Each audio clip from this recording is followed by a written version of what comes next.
ಅದಕ್ಕೆ ಅವನು ಸಮುದ್ರದಲ್ಲಿ ಹೋಗ್ಬೇಕಂತ ಅವು ರೆಕ್ಕೆಗಳು ಸ್ವಲ್ಪ ಸಮುದ್ರದಲ್ಲಿ ಬೇಕಿರ್ತಾನೆ ಜಟಾಗಿ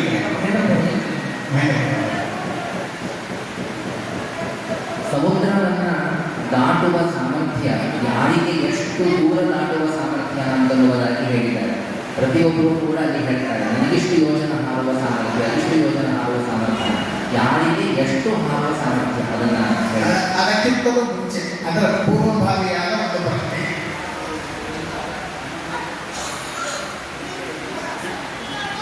ಅದಕ್ಕೆ ಸಂಬಂಧಿಯಾಗುತ್ತದೆ ಈ ಪ್ರಶ್ನೆ ಎತ್ತಿದ್ದು ಯಾರಿಗೆ ಎಷ್ಟು ಹಾರುವ ಸಾಮರ್ಥ್ಯ ಇದೆ ಅಂತ ಯಾಕೆ ಹೇಳಿದ್ರು, ಯಾಕೆ ಹೇಳಿದ್ರು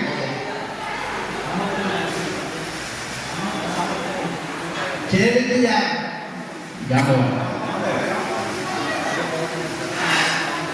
ಅಲ್ಲಿ ಪಕ್ಷಾಂತರದ ಪ್ರಯತ್ನ ಮಾಡಿಲ್ಲ, ಮೂಲಭೂತ ಪಕ್ಷಾಂತರದ ಪ್ರಯತ್ನ ಮಾಡಿಲ್ಲ. ಸುಗ್ರೀವನ ಹೋದರ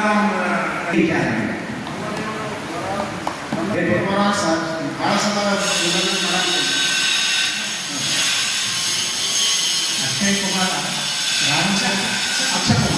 ಅಕ್ಷಯಕುಮಾರ ರಾಮನಿಗೆ ಸಮಾನವಾದ ಬಲವಿಲ್ಲವ. ರಾವಣ ಇಂದ್ರಜಿತು ಮತ್ತು ಅಕ್ಷಯಕುಮಾರ 3 ಜನ ಸಮಾನ ಬಲವಿಲ್ಲವರು. ನಾನು ಅಕ್ಷಯಕುಮಾರನ ಕೊಂಡ್ಬಿಡ್ತೀನಿ ಅಂದರೆ 1 ವರ್ಷ ಅವರ ಶಕ್ತಿ ನಾಶ ಆಗ್ತದೆ.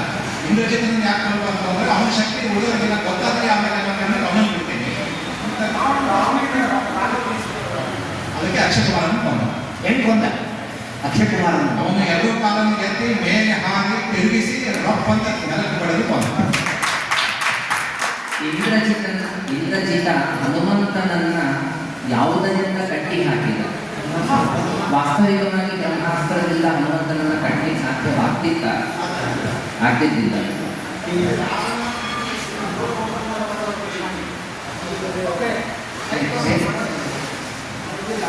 ಅವನನ್ನು ಕಾಣಬಹುದು ಬದ್ಧನಾದಂತೆ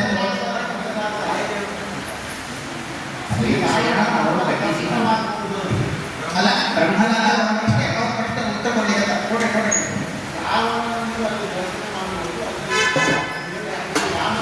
ಬದ್ಧನಾದಂತೆ ಆದರೆ ರಾಮನ ಕಾಣಬಹುದು ಅನ್ನೋ ಸಲುವಾಗಿ ಬದ್ಧನ ಬ್ರಹ್ಮದೇವರವರಲ್ಲಿ ಗೌರವ ಕೊಟ್ಟು ತಾವು ಕಟ್ಟಿಸಿಕೊಂಡು ಬ್ರಹ್ಮಾಸ್ತ್ರದಿಂದ ಕಟ್ಟಿದ ಮೇಲೆ ಮತ್ತೊಂದರಿಂದ ಕಟ್ಟಿದ್ದಾರೆ.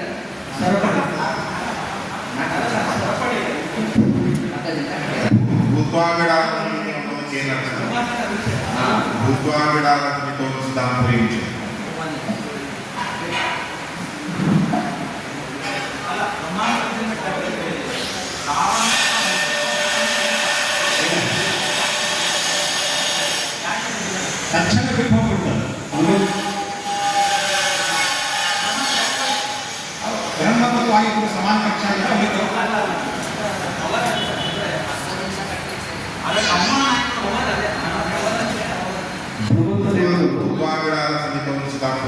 ಅನ್ನೋಲ್ಲೇ ಬಿಡಲ್ಲ ಅಂತ ಹೇಳಿದ್ರು. ಅಂದ್ರೆ ಏನು ಬೆಕ್ಕಿನಂಗಾದ್ರು ಬೆಕ್ಕಾಗಿ ಹೋದ್ರು ಬೆಕ್ಕಿನಷ್ಟು ಚಿಕ್ಕ ಹನುಮಂತ ದೇವರು ಲಂಕಾ ಪ್ರವೇಶ ಮಾಡಬೇಕಾದಾಗ ತಯಾನುಮತ ಏವ ವೇಷದಂತ ಹನುಮಂತ, ಆ ಲಂಕಾಭಿಮಾನಿ ಯಾರು ಇದ್ಲು ಅವಳಿಗೆ ಅವಳ ಅನುಮತಿಯನ್ನು ತೆಗೆದುಕೊಂಡು ಪ್ರವೇಶ ಮಾಡಬೇಕು. ವಾಯುದೇವರು ಅವರು ಹನುಮಂತ ದೇವರು ಎಷ್ಟು ದೊಡ್ಡವರು, ಮೊದಲನೇದವರು ಇನ್ನೊಬ್ಬರಿಗೆ ಶರಣಾಗತರಾಗಿಲ್ಲ, ಅಂದಮೇಲೆ ಅವರ ಅನುಮತಿಯನ್ನು ತೆಗೆದುಕೊಂಡ್ರೆ ಹೇಗೆ?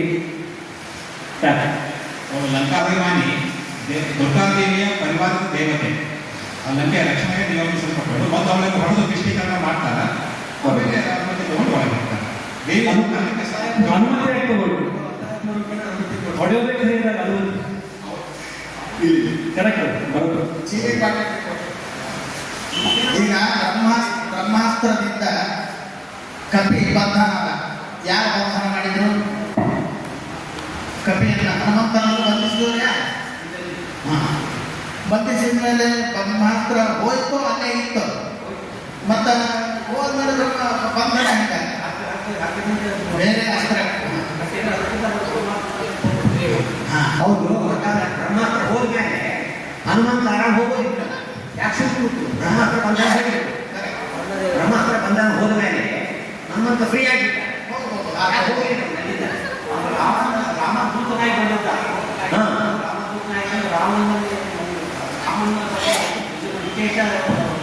ರಾಮನ ಸಾಮರ್ಥ್ಯವನ್ನು ತೋರಿಸೋ ಸಾಮರ್ಥ್ಯ. ಹಾಂ ಸರಿ.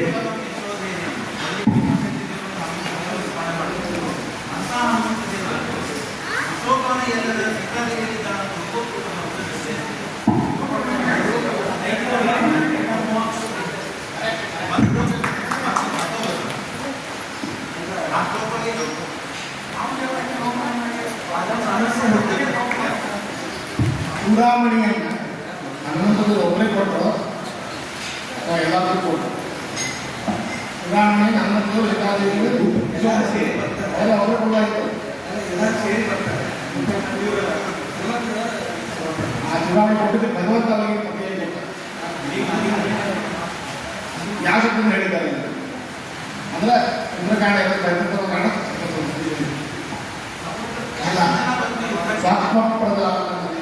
ಈಗ ರಾಮ ಸಮುದ್ರ ಉಲ್ಲಂಘನ ಮಾಡುವ ಸಲುವಾಗಿ ಮುಂದೆ ಬಂದ 3 ದಿನ ಇದ್ದ, ರಾತ್ರಿಯಲ್ಲಿ ಕಳೆದ.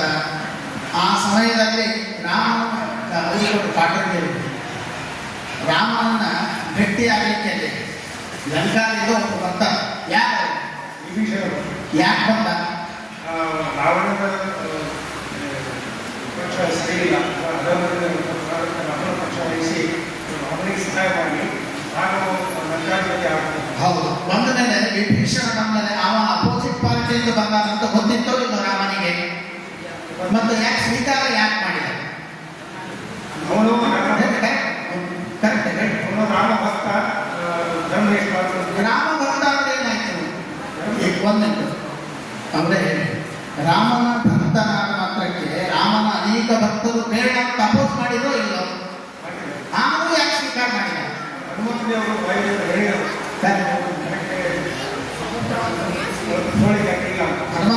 ಹೇಳಿದ ಕಾರಣಕ್ಕೆ ಅದು ಒಂದು ಕಾರಣ. ಇನ್ನೊಂದು ಹೇಳ್ಯಾರ ಆಚಾರ್ಯ ನಿರ್ಣಯಲ್ಲೇ, ವಿಭೀಷಣ ಎಂಥವನು ಅಂತ ಹೇಳ್ತೀರ ಅಂದ್ರೆ ನಾನು ಬಲ್ಲೆ ವಿಭೀಷಣ ಎಂತಹ ಸ್ವರೂಪದವನು ಎಂಥವನು ಅಂತ ನಾನು ಬಲ್ಲೆ ಅಂತ ರಾಮ ಸ್ಟೇಟ್ಮೆಂಟ್ ನೀವು ಹೇಳ್ತೀರಿ ಪಾಟೀಲ್. ಒಂದು ಹನುಮಂತ ದೇವರು ಹೇಳಿದ ಫೈನಲ್ ಸ್ವೀಕಾರ ಮಾಡಿದ. ಅಲ್ಲದೆ ವಿಭೀಷಣನ ವಿಷಯದಲ್ಲಿ ರಾಮ ಸ್ಟೇಟ್ಮೆಂಟ್ ಕೊಡ್ತಾನೆ ಎಲ್ಲ ಕಥೆಗಳಿಗೆ. ಶುದ್ಧ ಸ್ವಭಾವದ ಒಂದು ಭೀಷಣ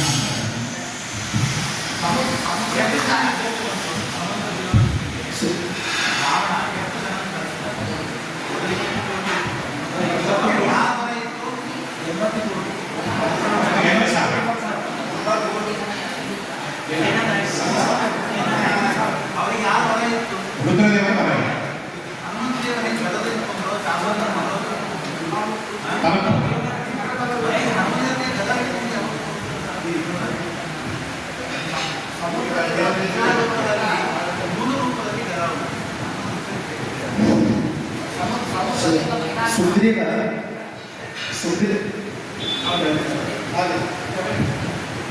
ಸಮುದ್ರದಿಂದ ನೀನಾಥ ಪರ್ವತ ಹನುಮಂತ ದೇವರಿಗೆ ವಿಶ್ರಾಂತಿಗಾಗಿ ಮೇಲೆ ಬಂದಾಗ ಹನುಮಂತ ದೇವರು ಅಲ್ಲಿ ವಿಶ್ರಾಂತಿ ಪಡೆಯಲಿಲ್ಲ.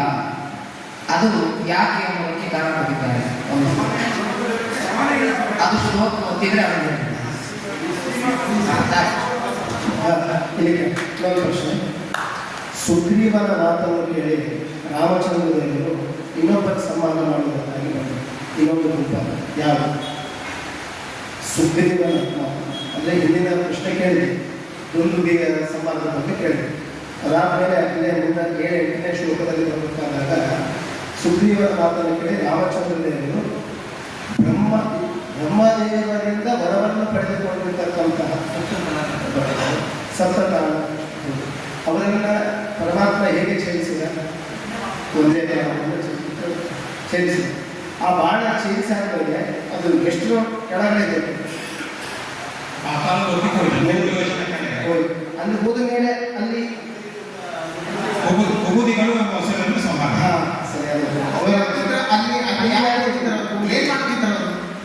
ಅದೊಂದು ಪ್ರಶ್ನೆ. ಏನು ಮಾಡ್ತಾರೆ ಅದೊಂದು ಪ್ರಶ್ನೆ. ಇಲ್ಲ ತಪಸ್ಸನ್ನು ಮಾಡ್ತಾ ಇದ್ರು.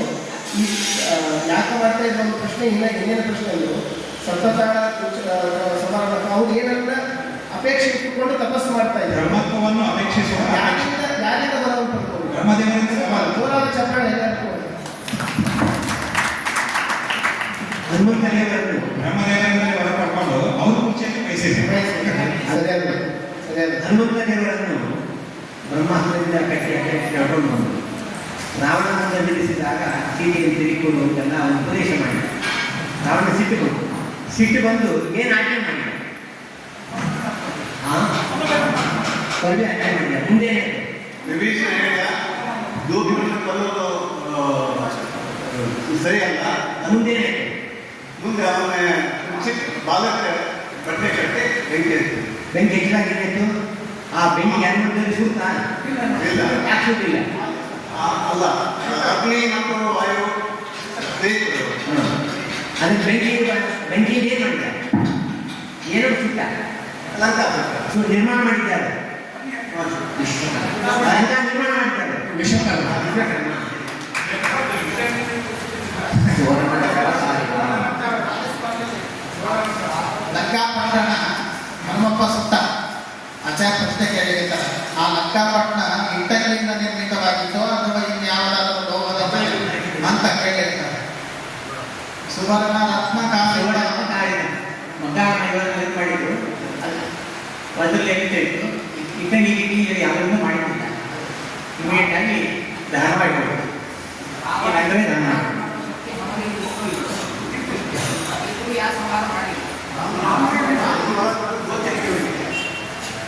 ದೇವತೆಯರಿಗೆ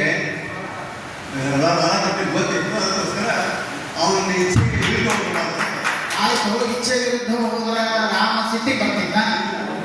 ಮತ್ತೆ ಹೋದಾಗ್ತಲ್ಲ. ಪರಮಭಕ್ತ ಧರ್ಮ ಅಲ್ಲ, ಮತ್ತೊಬ್ಬರಿಗೆ ಸಹ ಧರ್ಮ. ಯಾವ ಅಧ್ಯಾಯದಲ್ಲಿ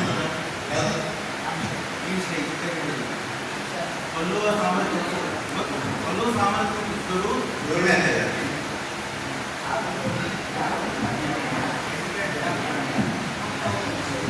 ಎಂಟನೇ ಯುದ್ಧಕಾಂಡ ಕುಂಭಕರ್ಣನ ರಾಮ ಮತ್ತು ಸುಗ್ರೀವರ ಸಖ್ಯಕ್ಕೆ ಸಾಕ್ಷಿ ಹೇಗೆ ಸಖ್ಯ ಮಾಡಿದೆ? ಗೊತ್ತಿದ್ರೆ ಹೇಳಿ. ಸಾಕ್ಷಿ ಅಗ್ನಿನೇ. ಸಖ್ಯ ಹೇಗೆ ಮಾಡಿದ್ರು ಅಂದರೆ ಅಲ್ಲಿ ಪ್ರೊಸೀಜರ್ ಆಯಿತು. ಅಗ್ನಿ ಬರೋದು ಅಲ್ಲಿ ರಾಮ ಪವನ ಪವನ ಪವನ ರಾಮ 3 ದಿನ ಸಮುದ್ರದ ಹತ್ರ ಇದ್ದ. ಆದರೂ ಹೊರಗೆ ಬರಲಿಲ್ಲ. ಆಗ ಕೆಂಪನ್ನು ಮಾಡಿ ನೋಡಿದ. ಬಾಣ ಹುಡ್ಲಿಕ್ಕೆ ಸಿದ್ಧನಾಗ. ಎಲ್ಲ ಒಣಗಿ ಹೋಯ್ತಿಲ್ಲ ಸಮುದ್ರ. ಆದರೂ ಬರಲಿಲ್ಲ. ಆಮೇಲೆ ಬಂದ ವರುಣ. ಅದಕ್ಕೆ ಸಿಟ್ಟಿಗೆ ಬಂದು ರಾಮ ಬಾಣ ಹುಡಿದ್ನೋ ಇಲ್ಲೋ? ಬಾಣ ಹುಡಿ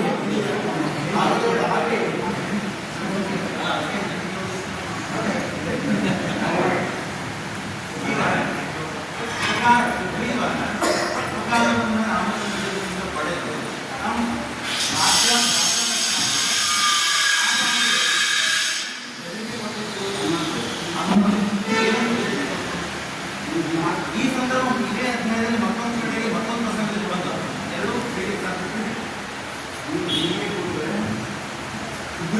ವಾದಿ ಏನಾಯಿತು ಅದೇ ಅನುಭವ. ಇದನ್ನು ಹೇಳಿಕೆ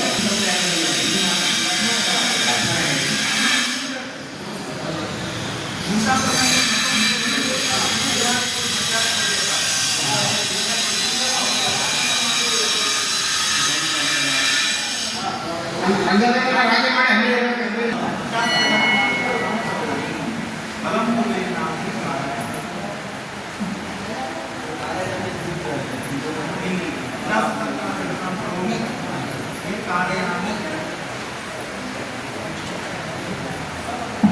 ಸೀತಾಕೃತಿಯಲ್ಲಿ ಎಲ್ಲ ವ್ಯವಹಾರವನ್ನು ಚಲನವಲನಗಳನ್ನು ಮಾಡಿಸುವುದಕ್ಕೆ ಯಾರಿಗೂ ಆ ಕೆಲಸ ಮಾಡಿಸಲಿಲ್ಲ.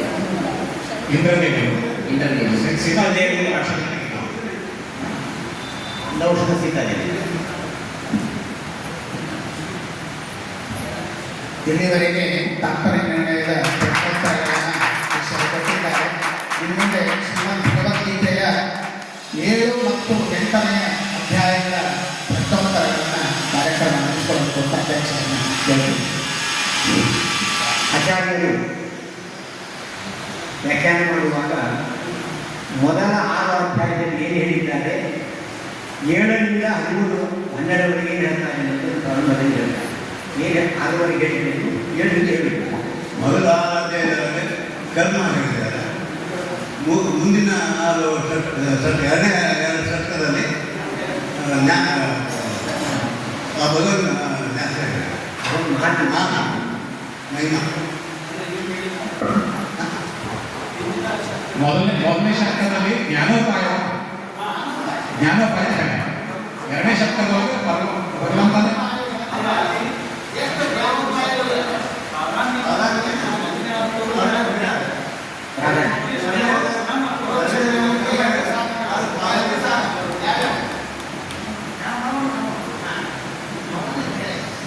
ಮಯ್ಯಾಸಕ್ತಮನಃ ಪಾರ್ಥ ಯೋಗಂ ಯುಂಜನ್ ಮದಾಶ್ರಯ.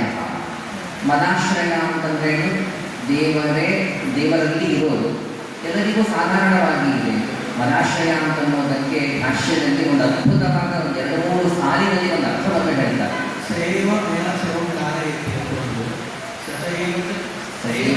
ಶರಣಂ ಅಹಂ ಸ್ಥಿತಃ ಇತಿ ಸ್ಥಿತಃ. ಮೊದಲನೇ ಸ್ಥಿತ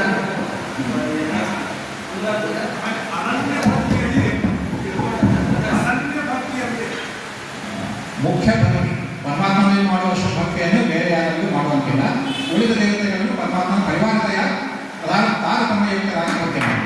ರಸೋಹಂ ಅಂಶುಕೊಂಬೆ ಎಂಬುದೇ ಹೇಳಿಕೊಟ್ಟಿದ್ದಾರೆ. ಏನು ವಿಜ್ಞಾನ? ಅಲೌಕಿಕ ಮಹಿಮಾ, ಪರಮಾತ್ಮನ ಅಲೌಕಿಕ ಮಹಿಮಾ ಏನು ಮಾಡೋದು? ಕೇವಲ ಧರ್ಮಗಳಲ್ಲಿ ಮಾತ್ರ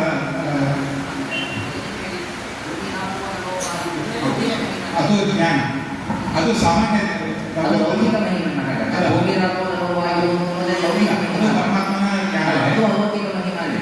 ದೇವರಿಗೆ ಎಲ್ಲಾನು ಅಲೌಕಿಕವಾದ ಮಹಿಮೆಗಳೇ ಇದೆ, ಯಾವುದು ಲೌಕಿಕ ಮಹಿಮಾ ಇಲ್ಲ. ಇದು ವಿಜ್ಞಾನ, ವಿಶೇಷ ಜ್ಞಾನ. ರಸೋತ್ಸವದಲ್ಲಿ ಅರ್ಥ ಹೇಳಿದ್ದಾರೆ. ರಸ ಅಂತ ಯಾಕೆ ಜಲದಲ್ಲಿ ಜಲಕ್ಕೆ ರಸತ್ವವನ್ನು ಕೊಡುವ ರಸಭಾಗ ಸ್ವಾಖ್ಯ ರಸ ಆ ಲೋಕಕ್ಕೆ ಅವನಿಗೆ ಪ್ರವರ್ತಕ, ಭೋಕ್ತನು ಅವನೇ, ಅಧೀನ, ಅದು ಅವನ ಅಧೀನ ಅಂತ ಹೇಳ್ತಾ ಇದೆ. ಪರಮಾತ್ಮನ ಕಾಮೋಸ್ತು ಭರತರಶ ಪರಮಾತ್ಮ ಕಾಮರೂಪ ಅಂದ್ರೆ ಅದು ವಿರುದ್ಧದಲ್ಲಿ ದೋಷ ಕಾಮ ದೋಷ ಅಲ್ಲಿ ಕಾಮ ದೋಷ ಅಂದಮೇಲೆ ಪರಮಾತ್ಮನಿಗೆ ಅವ ಕಾಮದಲ್ಲಿದ್ದಾನೆ. ಕಾಮ ಅಂತ ಒಂದು ದೋಷ, ಕಾಮ ಕೊಡುವ ದೋಷ. ಪರಮಾತ್ಮ ಕಾಮದಲ್ಲಿ ನಾನು ವಿಭೂತಿ ರೂಪದಲ್ಲಿದ್ದೀನಿ ಅಂತಲ್ಲ, ವಿಭೂತಿ ರೂಪದಿಂದ ಅನ್ನೋದು ಗ್ರಾಹ್ಯ ಹೇಳ್ತಾ ಇದೆ. ಕಾಮ ಬೇಕು ಅಂತ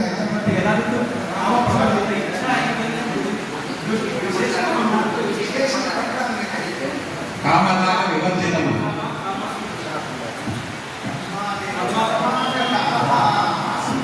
ಪ್ರಕೃತಿ ಎಷ್ಟು ವಿಧವಾಗಿದೆ?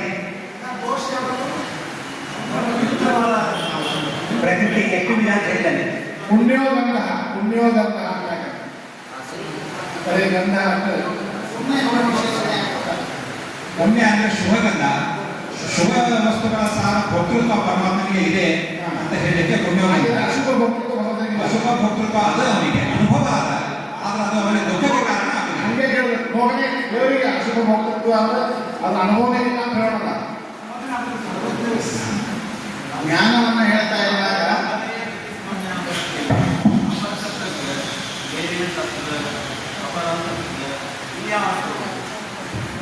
ಜಗತ್ ಪ್ರಕೃತಿಯಿಂದ ಭಿನ್ನಳಾದಂತಹ ಅಪರ ಪ್ರಕೃತಿ, ಚಿತ್ ಪ್ರಕೃತಿ ಅನ್ನುವ ಅರ್ಥವಾಗಿ ಅಪರ ಅನ್ನೋ ಶಬ್ದ ಇದೆ.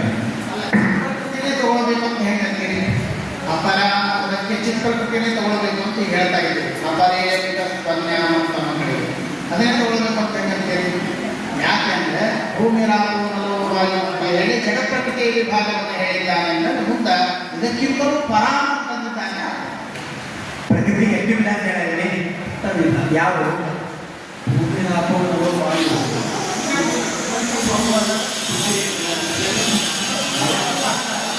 ಅಲ್ಲಿ ಮಹತ್ವವನ್ನು ಹೇಳಿಲ್ಲ. ಮಹತ್ವ ಹೇಳಿಲ್ಲ. ಎಲ್ಲಿದೆ ಯಾಕೆ ಅಲ್ಲ ಯಾಕೆ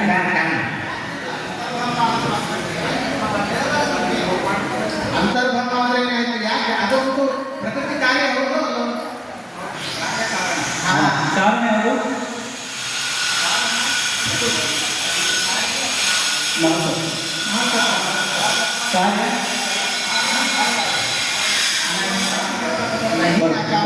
ಕಾರ್ಯಂ ಭವತಿ.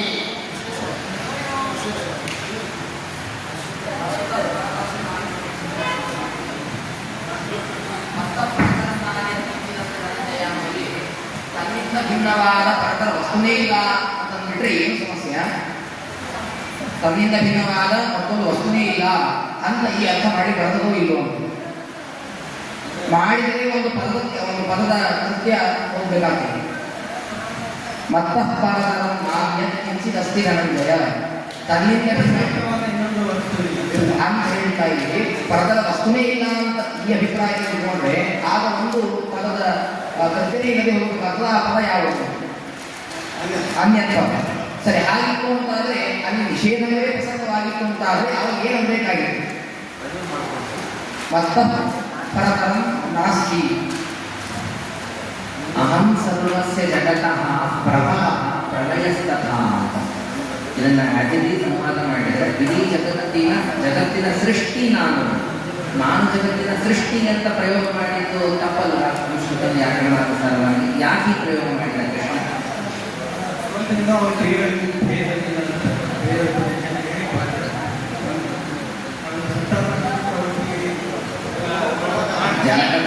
ಭೋಕ್ತೃತ್ವ ಅದನ್ನು ಭೋಗವೂ ಮಾಡ್ತಾನೆ, ಅದರಿಂದಾಗಿ ಅಧೀನವೂ ಆಗಿದೆ ಅನ್ನೋದಕ್ಕಾಗಿ ಮತ್ತಃ ಪರತರಂ ಅನ್ನೋ ಕಡೆಗೇನೆ ಪರತರ ನಾನೇ ಅಂತ ಹೇಳಿದ್ದಾರೆ. ಹಾಗಾದ್ರೆ ಪರತರ ಹೇಳಬೇಕಾದ್ರೆ ಅದಕ್ಕಿಂತಲೂ ಅದರ ಮೇಲಿಂದು ಯಾವುದಾದ್ರೂ ಇದೆಯಾ? ಬರತನ ಇದೆ. ಇದೆ. ಇಲ್ಲ. ಇದ್ರೆ ಹೇಳಬೇಕಾಗಿತ್ತು. ಪರತರ ನಾನೇ ಅಂತ ಪರತಮ ಇಲ್ಲ. ಹಾಗಾದ್ರೆ ಅದರ ಕೆಳಗಿಂದ ಇರಬೇಕು. ಯಾವುದು ಕೆಳಗಿಂದು? ಪರತರದ ಕೆಳಗಿಂದ ಯಾವುದು? ಪರ ಯಾವುದು? ಲಕ್ಷ್ಮೀ. ಅದಕ್ಕಿಂತಲೂ ಕೆಳಗಿಂದ ಯಾವುದು? ಮಧ್ಯಮ. ಯಾರು ಮಧ್ಯಮರು ಅಂತಂದ್ರೆ ಯಾವ ಮಧ್ಯಮರು ಯಾಕಂತಾರೆ ವಾಯುದೇವರನ್ನ?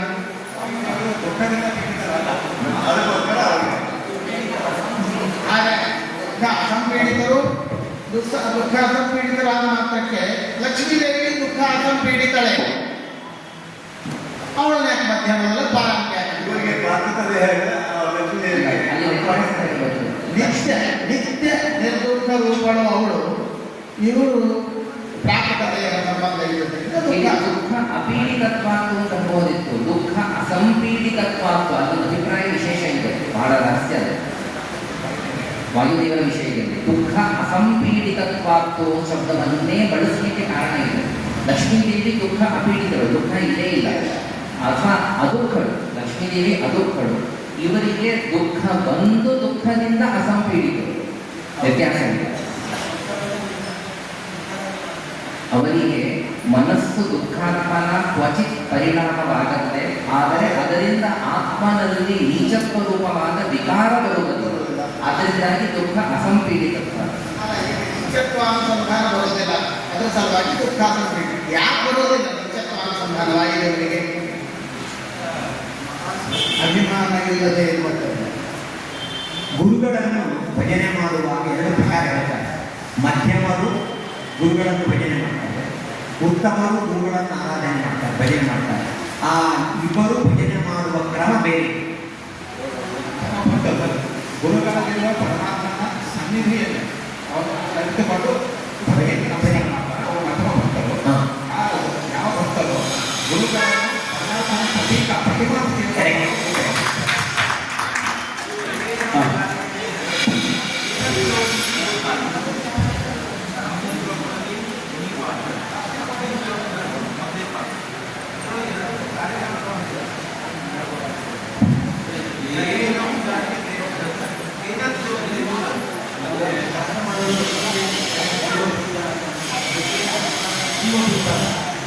ಏನು ಹಂಗಂದ್ರೆ ಜೀವಭೂತ ಅಂದ್ರೆ ಏನು? ಪಾಟೀಲ್ಗೆ ಹೇಳ್ತೀರ?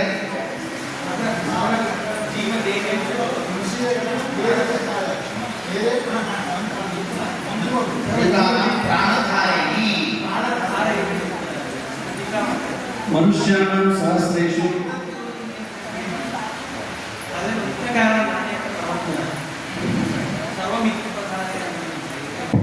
ಈಗ ಇಲ್ಲಿರುವಂತಹ ಪರ, ಪರತರ, ಮಧ್ಯಮ, ಅವರ, ಇದು ಯಾರಾದ್ರೂ ಹೇಳ್ತೀರಾ? ಯಾರ್ಯಾರು ಅಂತ ಹೇಳಿ. ಮನುಷ್ಯಾಣಂ ಸಹಸ್ರೇಷು ಕಷ್ಟ ಪರ, ಪರ, ಪರತರ, ಪರತರ, ಅದಾದ್ಮೇಲೆ ಲಕ್ಷ್ಮೀದೇವಿ ಪರಮಾತ್ಮ ಈ ಕಡೆ, ಮಧ್ಯಮ, ಅವರರು, ರುದ್ರಾದಿ ದೇವತೆಗಳು, ಅವರ ತರರು,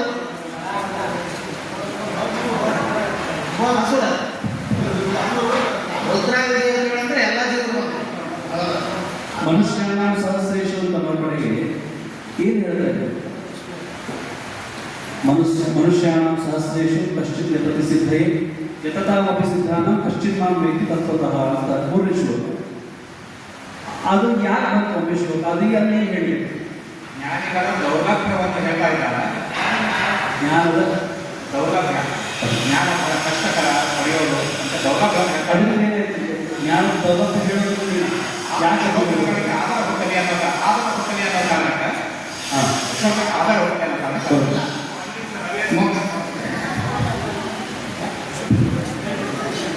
ಮೋಕ್ಷಕ್ಕೆ ಕಾರಣ ಯಾವುದು ಅಂತ ಹೇಳಿ ಮತ್ತು ಜ್ಞಾನದ ಅಪರೋಕ್ಷ ಜ್ಞಾನ, ಪರಮಾತ್ಮನ ಅಪರೋಕ್ಷ ಜ್ಞಾನ ಎಲ್ಲರಿಗೂ ಆಗಲ್ಲ ಅಂತ ಒಂದು ಶಂಕ ಮಾಡ್ಕೊಂಡ. ಎಲ್ಲಿ ಅಲ್ಲೇ ನಿಂತಿರುವಾಗ ಪರೋಕ್ಷ ಜ್ಞಾನದಿಂದ, ಪರಮಾತ್ಮನ ಜ್ಞಾನದಿಂದ ಮೋಕ್ಷ ಅಂತ ಅನ್ನೋದಾದರೆ ಎಲ್ಲರಿಗೂ ಮೋಕ್ಷ ಆಗಲಿ ಅಂತ ಒಂದು ಶಂಕೆ ಮಾಡ್ಕೊಂಡ.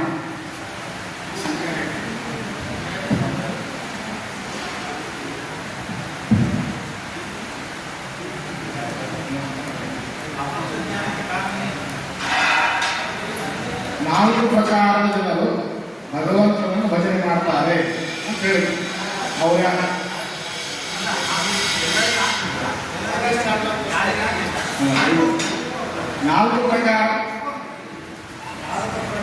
ನಾಲ್ಕು ಪ್ರಕಾರದ ಜನರು ಭಗವಂತನ ಭಜನೆ ಮಾಡ್ತಾರೆ ಅಂತ ಹೇಳಿದ್ದಾರೆ. ಅದರಲ್ಲಿ ಆರ್ತಃ, ಜಿಜ್ಞಾಸು, ಅರ್ಥಾರ್ಥಿ, ಜಿಜ್ಞಾಸು ಜ್ಞಾನಿ ಮತ್ತೆ ಅರ್ಥಾರ್ಥಿ. ಅರ್ಥಾರ್ಥಿ ಜ್ಞಾನ, ಅರ್ಥಾರ್ಥಿ ಅರ್ಥವು ಜ್ಞಾನಿಗಳಲ್ಲಿ ಯಾರು ಬೇಕು? ಜ್ಞಾನಿಗಳಂದ್ರೆ ಯಾರು? ಜ್ಞಾನಿಗಳಂದ್ರೆ ಯಾರನ್ನ ಗೀತಾ ಭಾಷೆಯಲ್ಲಿ ಹೇಳಿದ್ದಾರೆ.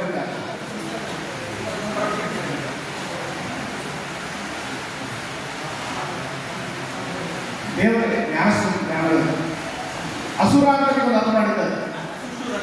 ಅಸುಶುರತಃ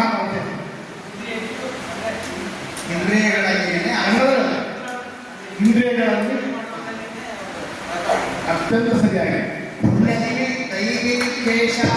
ದೈವೀಕೇಶ ಗುಣಮಯ ಅನ್ನೋ ಕಡೆಗೆ ಅಲ್ಲಿ ದುರ್ಗೆ ಬಂಧಕರು ಅಂತ ಹೇಳಿದ್ದಾರೆ. ಮಮ ಮಾಯಾ ಕೊರತೆ ಅಂತ ದುರ್ಗಾದೇವಿಯ ಮಾಯೆಯನ್ನು ದಾಟುವುದಕ್ಕೆ ಉಪಾಯವನ್ನು ಏನು ಹೇಳಿದ್ದಾರೆ ಪರಮಾತ್ಮ? ಹಂಗಂದ್ರೆ ದೇವರಲ್ಲಿ ಶರಣ ಬರುವುದು ಅಂದ್ರೆ ದೇವರಲ್ಲಿ ಶರಣ ಬರಬೇಕು. ದೇವರಲ್ಲಿ ಶರಣ ಬಂದೇ ಬರ್ತೀವಲ್ಲ. ಈಗ ಎಲ್ಲರೂ ದೇವರು ಭಕ್ತರೇ, ಆದರೂ ಯಾಕೆ ಮಾಯಾ ಕಾರಣ ಆಗಿಲ್ಲ? ಅವಳ ಮಾಯನ್ನು ಕಾಟೋದು ಬಹಳ ಕಷ್ಟ. ಅಷ್ಟು ಭಕ್ತಿಯುಕ್ತರಾಗಿ ನಾವು ಪ್ರಯತ್ನ ಮಾಡಿಲ್ಲ ಅಂತ. ನನ್ನೇ ಭಕ್ತಿ ಇಲ್ಲ. ನಮ್ಮನ್ನೇ ಭಕ್ತಿ ಯಾಕಿಲ್ಲ? ನನ್ನೇ ಅಂದ್ರೆ ಅಷ್ಟು ಮಾಯಾ ಕಾರಣಕ್ಕೆ ಉಪಾಯವಾದಂಥ ನನ್ನ ಭಕ್ತಿ ಯಾಕಿಲ್ಲ ಅಂತ ಆ ದುರ್ಗಾ ದೇವಿಗೆ ಮಾಯ ಎಷ್ಟದ ಅಂತ ಹೇಳಿದ್ರೆ ನಮ್ಮ ಭಕ್ತಿ ಸಾಲುವುದಿಲ್ಲ.